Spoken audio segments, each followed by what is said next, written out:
Hello everyone, আসসালামু আলাইকুম। কি অবস্থা?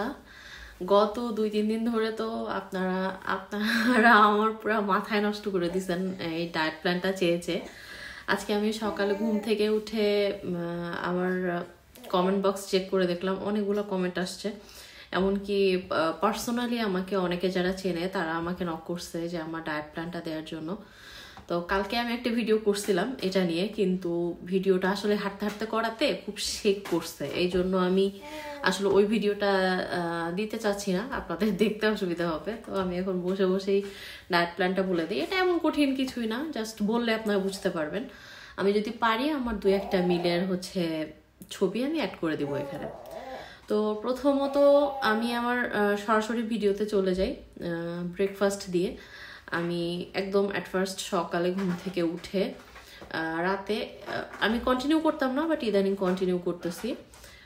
রাতে আমি 1 টিস্পুন একদিন মেথি আর একদিন মৌরি, যেটা কি বলে ফেনল সিডস, তো ওগুলা ভিজায় রাখি 1 চামচ করে। আপনারা চাইলে 2টা মিক্স করেও 2 কাপ পানিতে ভিজাতে পারেন। আমি 1 কাপ পানিতে একদিন মেথি একদিন মৌরি ভিজাই, তারপরে সকালে ওইটা আপনি যখনই ঘুম থেকে উঠবেন খালি পেটে খেয়ে নেবেন। এতে ডাইজেশন খুব ভালো হবে। আর শোনা যায় যে মেথি নাকি মিল্ক প্রোডাকশনের জন্য ভালো। তো আমি ওই 2টা মিলাই, যেহেতু ডাইজেশনের জন্য ভালো হয়, তো সেজন্যই আমি ওটা খাই। এইবার আসতেছে ব্রেকফাস্ট। তো ব্রেকফাস্টে আমি একটা রুটি, সবজি, ডাল অথবা সবজি ডাল মিক্স করা যেটা হয়, তারপরে চিকেন থাকলে চিকেনটা প্রেফার করি আমি বেশি। কেউ যদি ফিশ খান, মানে মাছ দিয়ে যে তরকারিটা, ওটা খেতে পারেন। ওর মধ্যে তো ভেজিটেবলসও থাকে অনেক সময়, মানে আমিষ থাকতে হবে, ভেজিটেবলস থাকতে হবে। আমি আসলে ক্যামেরা কোন দিকে তাকায় কথা বলতেছি। আমিষ, তারপরে আমিষ থাকতে হবে, সাথে শর্করা, যেহেতু রুটিটা তো শর্করা। তারপরে আপনার কি বলে একটু পানি জাতীয় সবজি রাখার চেষ্টা করবেন, যেমন আমি রাখি লাউ, জুকিনি, এগুলা পানি জাতীয় যা যা সবজি হয়। একটু সালাদ রাখতে হবে, মানে সালাদটার পরিমাণ বেশি হতে হবে, মানে ওভারঅল আপনার প্লেটটা ফুল থাকবে কিন্তু কার্বটা কম থাকবে। একটা রুটি থাকলেই হবে। এই তো। আর যদি ওটস খান, আমি মাঝে মধ্যে ওটসও খাই, যেমন 1/3 কাপ ওটস, একটু কিছু ভেজিটেবলস দিয়ে, অল্প একটু তেল দিয়ে, মানে এক একদিন এক এক রকম, ওটসের খিচুড়ি, ওটসের একটু ভেজিটেবলস মতো করে ওটস দিয়ে বিভিন্নভাবে আমরা খাই। মানে আমি খাই, আমার হাজব্যান্ড খায় না এগুলো, সে এমনি শুকনা। তো এই হয়ে গেল। আর যখন আমি ওটস খাই তখনও কিন্তু ওটসের সাথে মাস্ট আমি শসাটাকে রাখি। এরপরে আসতেছে আপনার মিড মর্নিং। আমি উঠতেই মিড মর্নিং হয়ে যায় আমার। তো মিড মর্নিংয়ের খাবারটা খেতে আমার বিকেল হয়। তো যারা সকাল সকাল উঠেন তারা মিড মর্নিংয়ে খাবেন, মানে 3 ঘন্টা অন্তর আপনার খাবারটা আপনি প্ল্যান করবেন, 3-4 ঘন্টার মধ্যেই খেয়ে নেবেন। কারণ আমাকেও আমার হেলথ সেন্টার থেকেই বলে দিছিল যে 3 আওয়ার্স পর খেতে হবে, যেহেতু আমরা ব্রেস্ট ফিডিং করাই। তো আমাদের উচিত একটু গ্যাপ, কারণ যারা ডায়েট করেন তারা যদি দীর্ঘক্ষণ গ্যাপ দেন খাবারের মধ্যে, তারা কিন্তু এমনিতেও ওই কন্ট্রোল করতে পারবেন না, যে অল্প খাবো এটা করতে পারবেন না। আর যদি 3 আওয়ার্স পর খান, সেক্ষেত্রে আপনার প্রচুর খিদা লাগবে না। এরপরে মিড মর্নিংয়ে খেতে হবে কয়েকটা বাদাম, কাঠবাদাম হলে ভালো হয়। আমি কাঠবাদামটাই খাই। আখরোট খাওয়া যেতে পারে, কিন্তু আমি আখরোট খাই না, আমি কাঠবাদামটাই খাই। হয়তো 5-6টা বাদাম খেতে পারেন। সাথে 1 চা চামচ, 1 টিস্পুন কি বলে পামকিন সিডস, এটা খেতে পারেন, এটা খুবই ভালো। সাথে একটা সিদ্ধ ডিম খেলেন, আপনার মিড মর্নিং হয়ে গেল। এছাড়া সারাদিন আমি এর মাঝে বলে রাখি, প্রচুর পানি খেতে হবে। মানে আমি কিন্তু টোটালি পানি খেতাম না, আমি যখন আমার বাবু হওয়ার আগেও খুব একটা পানি খেতাম না, বাবু হওয়ার পরেও পানি খেতাম না। তো যেটা আমার সব থেকে বেশি হার্মফুল হয়েছে, আপনি যত খাবার খান, আপনি যদি পানি না খান কোনো কাজ হবে না। খাবার 19-20 হলেও যদি পানিটা ঠিক থাকে, সেক্ষেত্রে বাবুর মিল্কের জন্য কোনো আপনার প্রবলেমে পড়তে হবে না। আপনি যদি অনেক পানি ওইভাবে খেতেও না পারেন, তাহলেও আপনি বাবুকে যতবার ফিড করাবেন, বাবুকে ফিড করার আগে একবার খাবেন 1 গ্লাস, বাবুকে ফিড করার পর 1 গ্লাস পানি খাবেন, তো হয়ে গেল। এবার আসতেছে দুপুরের খাবার। দুপুরের খাবারে আমি খাই হচ্ছে আগে প্রথমে শুরু করছিলাম 1.5 কাপ রাইস দিয়ে, বাট এখন আমি 1 কাপে চলে আসছি, কারণ ওইটা করলে আমার ওয়েট লস প্রসেসটা আসলে অনেক স্লো হয়ে যাচ্ছিল। আর 1 কাপ 1.5 কাপের খুব একটা ফারাক নাই, আমার খুব একটা সমস্যা হয় না, কারণ আমি যে পরিমাণে ভেজিটেবলস, ডাল, চিকেন নেই, 2-3 পিস চিকেন নেই, মানে কারি কাটের যে চিকেন 3 পিস হলে আমার হয়ে যায়।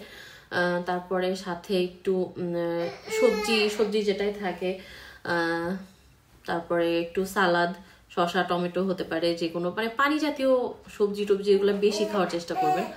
তো এই হয়ে গেল আমার দুপুরের খাবার। আর প্রত্যেকটা মিলের পরে তো সম্ভব না, কিন্তু দিনে 1-2 বার মানে আপনি পারলে আর কি একটু আদা পানি খাওয়াটা ভালো। এটা হচ্ছে আমরা তো বেবি হওয়ার পরে বেলিতে একটা ফ্যাট জমে, আমিও অবশ্য এটা মেনটেন করতে পারি না, আসলে ছোট বাচ্চা নিয়ে এত মেনটেন করা যায় না। যখন আমার মনে পড়ে তখন আমি একটু খেয়ে নিই, যে একটু আদা ছেঁচে একটু পানির মধ্যে দিয়ে, যদি ওভেন থাকে বাসায় একটু ওভেনে একটু গরম করে নিলেন, অথবা একটু গ্যাসের চুলায় দিয়ে একটু জাল করে নিলেন, নিয়ে একটু খেয়ে নিলেন। চা এই মুহূর্তে খাওয়া যাবে না, না খাওয়াই ভালো, যেহেতু আমরা ব্রেস্ট ফিডিং মম, তো আমাদের পক্ষে চাটা বেশি একটা ভালো না। যদি মনে করেন যে না খেতেই হবে, সেক্ষেত্রে সুগার ছাড়া খেতে পারেন, এছাড়া গ্রিন টি খেতে পারেন, যাদের আর কি চার নেশা আছে তাদের জন্য বলতেছি। এরপরে আসতেছে আপনার সন্ধ্যার নাস্তা। সন্ধ্যায় ওই ভাজা ভুজি এগুলো না খেয়ে আপনি 1 প্লেট ফ্রুটস খেতে পারেন। আমি একটা, কোনোদিন 2টা, মানে খিদার উপর ডিপেন্ড করে, 1টা অথবা 2টা মালটা খাই। মালটাটাই আমার পছন্দ, কারণ অরেঞ্জ মালটা এগুলো আমি খেতে পারি, কিন্তু অ্যাপেল এটা খুবই ভালো অ্যাপেল, কিন্তু আমি আসলে খেতে পারি না। মানে বিভিন্ন ফ্রুটস আপনি খেতে পারেন, অথবা আপনি খেতে পারেন, আমি আসলে এই পর্যন্ত যতগুলো বলছি সবগুলো আমি খাই। আমি আরেকটা প্ল্যান করছিলাম যে ইয়োগার্ট দিয়ে ফ্রুটস দিয়ে মিক্স করে, ওটাও অনেক ভালো, কিন্তু আমি এ পর্যন্ত খেতে পারিনি। আসলে আমি শুধু ফ্রুটসই খাই, কারণ আমি একটু খাবার ব্যাপারে চুজি। তো যাদের সমস্যা নেই তারা প্লেন ইয়োগার্ট সাথে একটু ফ্রুটস মিক্স করে খেতে পারেন। তো এই হয়ে গেল সন্ধ্যার। এবার আসতেছে ডিনার। ডিনারে আমি খাই, আগে খেতাম 2টা রুটি, এখন খাই 1টা, আর বাদ বাকি যে সাবস্টিটিউট যেগুলো থাকে, মানে রুটির পাশাপাশি যা খাবার, রাইসের পাশাপাশি সেম খাবার, মানে আমি খাবারটা শুধু ভাত আর রুটি চেঞ্জ করি, আদারওয়াইজ আমার অন্যান্য জিনিস সব সেম থাকে।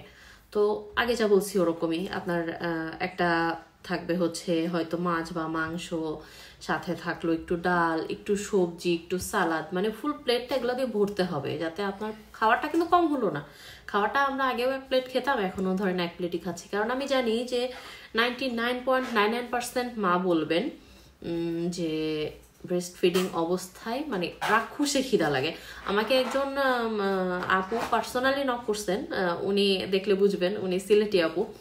উনি বলতেছেন আপু অনেক খিদা লাগে। উনি ছাড়া আমার আরেকটা পরিচিত আপু আছে, ও আমরা সেম এজ, তো ও বলতেছে যে আমার মনে হয় যে মানে পাগলের মতো একটু পরপর খিদা লাগে। তো এটা সবার ক্ষেত্রেই হয়, বাট আমার কেন জানি আমি জানি না, আমি এখন কন্ট্রোল করতে পারতেছি, কিন্তু আমার বেবি যখন পেটে ছিল আমি পাগলের মতো খেতাম, এবং ওই খাওয়াটাই আমার জন্য কাল হয়ে গেছে। আমি প্রচুর রিচ ফুড খাইছি, এটা ওটা খেয়ে আমার ওজন 100 কেজি হয়ে গেছে, যেটা কিনা অস্বাভাবিক ওজন, আর এখন পর্যন্ত আমি সেটা নিয়ে ভুগতেছি।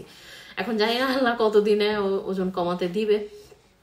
তো আশা করতেছি আমার যেহেতু অলরেডি 4 কেজি প্লাস কমে গেছে ইনশাল্লাহ, আলহামদুলিল্লাহ। তো ইনশাল্লাহ আশা করতেছি যে 1 মাস তো এখনো হয়নি, 10 ডেজ, তো আমি 1 মাসে 5 কেজির উপরে ইনশাল্লাহ ওয়েট লস করতে পারবো, আশা রাখতেছি, কারণ আর 1 কেজি বাকি, এদিকে আমি 10 ডেজ হাতে পাচ্ছি।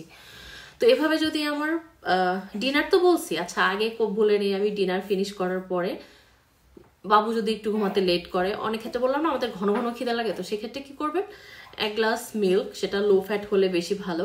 লো ফ্যাট মিল্ক যদি কিনতে না পান, সেক্ষেত্রে গরুর দুধ জাল দিবেন, গরুর দুধ জাল দিয়ে উপরে যে শর্টটা জমবে শর্টটা তুলে ফেলবেন। আচ্ছা ব্যাকগ্রাউন্ড নয়েজের জন্য সরি, আমার বাবু পাপার সাথে খেলতেছে। তো হচ্ছে শর্টটা যখন তুলে ফেলবেন ওটা কিন্তু লো ফ্যাট হয়ে যাবে। তো ওই মিল্কটা 1 কাপ, মেজারমেন্ট কাপের 1 কাপ মিল্ক, সাথে হচ্ছে কয়েকটা বাদাম, আর যদি আপনারা মনে করেন যে একটু সুইট ছাড়া খেতে পারতেছেন না, সেক্ষেত্রে একটা খেজুর দিতে পারেন, আমি দেই না। কারণ আমার আসলে খুব তাড়া, ওয়েট লসের খুব তাড়া, এই জন্য আমি দিচ্ছি না, বাট দিতে পারেন। ওই খেজুর দিয়ে ওটা আমি মেনটেন যখন করবো আমার ওয়েটটা, তখন আমি ইনশাল্লাহ করবো। বাট এই মুহূর্তে আমি সুইটনার কিছু ইউজ করতে চাচ্ছি না, সেটা ন্যাচারাল হলেও না। মানে হ্যাঁ ভালো, একটু স্লো যাদের ধৈর্য আছে, আমি বলবো না আমারটা 100% পারফেক্ট, বাট আমি অতিষ্ঠ হয়ে গেছি। আমি গত 3 বছরে ডায়েট ছেড়ে দিয়ে মানে আমার বিভৎস ওজন বাড়ছে। তো আমি এই মুহূর্তে চাচ্ছি যে আমি কয়েক মাসের মধ্যে যাতে আমি ফর্মে চলে আসতে পারি। তো আপনারা চাইলে খেজুর অ্যাড করতে পারেন, তাতে হয়তো একটু ক্যালোরিটা একটু ইনটেকটা বাড়বে, বাট এটা গুড ক্যালোরি, সমস্যা নেই। একটা খেজুর আপনি খেতেই পারেন, আর এটা ব্রেস্ট মিল্কের জন্য ভালো। আমি যদিও খাচ্ছি না, যেটা আমি খাচ্ছি না সেটা আপনাকে আমি বলবো না যে আমি খাচ্ছি। আমি শুধু মিল্কের সঙ্গে কয়েকটা নাটস দেই, মানে কাঠবাদাম, সাথে হচ্ছে চিয়া সিডসটা খুবই ভালো, ক্যালসিয়াম, অনেক ক্যালসিয়াম রিচ আর কি। 1 চা চামচের মতো দিয়ে ওটাকে একটু ব্লেন্ড করে, ওইটা হচ্ছে একটু বেশি রাত হয়ে যাবে যখন, আপনার যদি খিদা লেগে যায়, না খিদা লাগলে খাওয়ার দরকার নেই, বাট মিল্কটা জরুরি। আপনি এক কাপ মিল্ক আপনি যদি খিদা নাও লাগে খাওয়া উচিত। ওইটা খেয়ে আমার খাওয়া শেষ, মানে সারাদিনের খাওয়া কমপ্লিট। তো এর মাঝে যেটা আবারও বলতেছি, পানির বিকল্প নাই। আপনি যদি পানি না খান, আপনি হাজার খাইলেও আপনার কিন্তু মিল্ক ফ্লো হবে না ঠিকঠাক। তো এইভাবে খান, আর পানিটা ওই যে বললাম বাবুকে খাওয়ানোর আগে, খাওয়ানোর পর 1 গ্লাস করে পানি খান, ইনশাল্লাহ মিল্কের কোনো সমস্যা হবে না।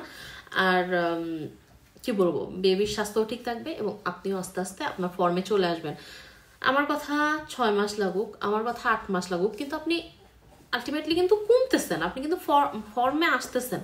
তো সেটা সুন্দর না যে আপনার বাবুর বয়স 1 বছর হয়ে গেল, আপনি একদম ফিট একজন মম হয়ে গেলেন, তা না।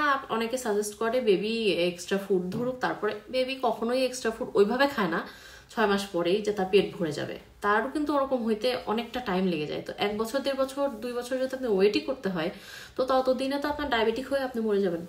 তো এর থেকে বেটার আমার মনে হয় যে একটু কষ্ট করলে আমরা ইনশাল্লাহ ফর্মে আসতে পারি। এবং এই যে রুটি ভাত যেগুলোর কথা বলতেছি এবং যে খাবারগুলো, এগুলো কিন্তু যারা ফুল টাইম হাউসওয়াইফ তারা কিন্তু সংসার সামলায় করতে পারবেন। তো এটা সমস্যা হবে না, কারণ হাজব্যান্ডকে আপনি নাস্তা হিসেবে রুটি দিতে পারেন, তাকেও ডিনার হিসেবে, হয়তো সে পরিমাণে একটু বেশি খেলো, বাট আপনার রুটি বানালে আপনার সংসারেও হয়ে গেল, আপনার নিজের খাওয়াটা হয়ে গেল। তো এখানে কিন্তু ওটসটা যেহেতু ব্রেস্ট ফিডিং এর জন্য ভালো, মাঝে মাঝে রাখার চেষ্টা করবেন। আমি আসলে রেগুলার খেতে পাই না, ওটসের টেস্ট আমার ভালো লাগে না, তো মাঝে মধ্যে আমি খাই, একটু ডিফারেন্ট স্টাইলে আমি খাই আর কি। এই হচ্ছে ব্যাপার। আমি ইনশাল্লাহ চেষ্টা করবো এভাবে কন্টিনিউ করতে। আলহামদুলিল্লাহ, যেহেতু 4 কেজির উপরে আমার ওয়েট এখন পর্যন্ত লুজ হয়েছে, আশা রাখতেছি 5 কেজি এই মাসে হয়ে যাবে ইনশাল্লাহ, বেশিও হতে পারে। তো আমার মতো ফলো করলে আপনাদেরও হয়তো আলহামদুলিল্লাহ, আমি যেহেতু হইছে আলহামদুলিল্লাহ, আপনাদের ইনশাল্লাহ হবে। আপনারা যদি ফলো করেন, যারা ফলো করবেন আমাকে কমেন্টে জানাবেন যে কতটুকু কি কমলো, কাজ হলো কিনা। আর আমি পরবর্তীতে যদি আমার ডায়েটে কোনো চেঞ্জ করি, কোনোখানে কোনো চেঞ্জের প্রয়োজন হয়, তোমার জন্য তো আমি কথা বলতে পারতেছি না পাপা, তো সে হাসাহাসি করতেছে তো পাপার সাথে। তো পরবর্তীতে আমি আরো আপডেট দিতে থাকবো, তো সাথে থাকবেন।